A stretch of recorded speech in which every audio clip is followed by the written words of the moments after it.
राज्याच्या अतिरिक्त मुख्य सचिव मनीषा म्हैसकर यांनी 2023 मध्ये स्थापन करण्यात आलेल्या शिंदे, फडणवीस आणि अजित पवार यांच्या सरकारच्या विषयी काही खळबळजनक असे आरोप केलेले आहेत। माझा विभाग चालवण्यासाठी महिला नको असं म्हणत एका मंत्र्यानं आपल्याला डावललं असं म्हैसकर यांनी त्यांच्या मुलाखतीमध्ये म्हटलंय। दिल्लीमध्ये होणाऱ्या महिला प्रशासकीय अधिकाऱ्यांच्या अखिल भारतीय मराठी साहित्य संमेलनाच्या निमित्तानं एक स्मरणिका प्रकाशित करण्यात आली आहे आणि या स्मरणिकेसाठी म्हैसकर यांची मुलाखत घेण्यात आली होती। यामध्ये म्हैसकर यांनी या संदर्भातला उल्लेखही केलाय। त्यामुळे मनीषा म्हैसकर यांचा रोख नेमका कोणाकडे आहे, त्यांना डावलणारा मंत्री किंवा तो नेता नेमका कोण आहे, असे अनेक सवाल निर्माण झालेत। तर मनीषा म्हैसकर यांनी देखील आपल्या लेखामध्ये नेमकं काय म्हटलंय, या मुलाखतीमध्ये नेमकं काय म्हटलंय बघूया। त्यांना जो प्रश्न विचारण्यात आला होता तो असा होता की तुम्हाला महिला अधिकारी म्हणून वेगळी वागणूक सहन करावी लागली आहे का। तेव्हा त्यांनी हे उत्तर दिलंय की केवळ एकाच वेळी 2023 मध्ये मंत्रिमंडळ स्थापन झालं आणि त्यानंतर अधिकारी नियुक्त होत होते। एका नेत्यानं माझा विभाग चालवायला मला महिला नको असं सांगत मला डावललं। काय बोलायचं, तेवढा एक अनुभव वगळता कधीही वेगळा अनुभव आला नाही असं म्हैसकर यांनी या मुलाखतीमध्ये म्हटलंय।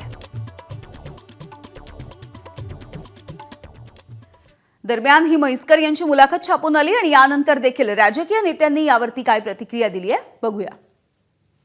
मनीषा म्हैसकरने इतक्या नंतर आपला खुलासा करणं हे सरकारी अधिकारी म्हणून योग्य नाहीये।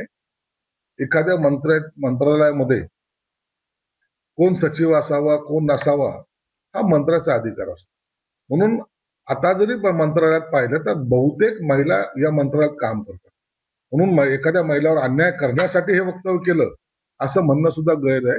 म्हणून महिलांचा सन्मान करणं हे महायुतीचं काम आहे, त्यांचा अपमान करणं हे संस्कृती आमची नाही। ते महाविकास आघाडी सरकारच्या संदर्भात त्या संदर्भात बोलले असणार, कारण महायुतीच्या सरकारमध्ये त्यांना सगळेच चांगले पदं आणि मिळालेले। आज ते आमच्या महाराष्ट्राच्या गृहसचिव आहेत आणि निश्चितच एक फार मोठी जबाबदारी त्यांना देण्यात आलेली आहे। मुंबई महानगरपालिकेच्या आयुक्त पदावरही महिला बसवण्याचं काम माननीय फडणवीस साहेबांनी केलेलं आहे।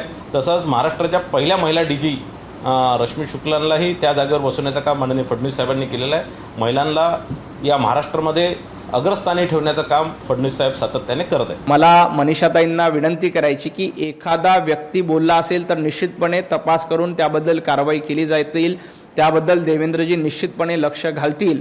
परंतु महिलांबद्दल मतभेद करणं किंवा महिलांचा द्वेष करणं हे भारतीय जनता पार्टी किंवा महायुती सरकारचं कधीही धोरण नव्हतं। उलट महिलांना सन्मानानं स्थान देण्याचं काम हे देवेंद्रजी फडणवीसांनी केलं। पंतप्रधान नरेंद्र मोदीजी आता लोकसभेमध्ये आणि विधानसभेमध्ये 33% महिला आरक्षण मिळावं यासाठी प्रयत्नशील आहेत। त्यामुळे नारी शक्तीला वंदन करणं हेच आमचं धोरण आहे। एबीपी माझा, उघडा डोळे बघा नीट।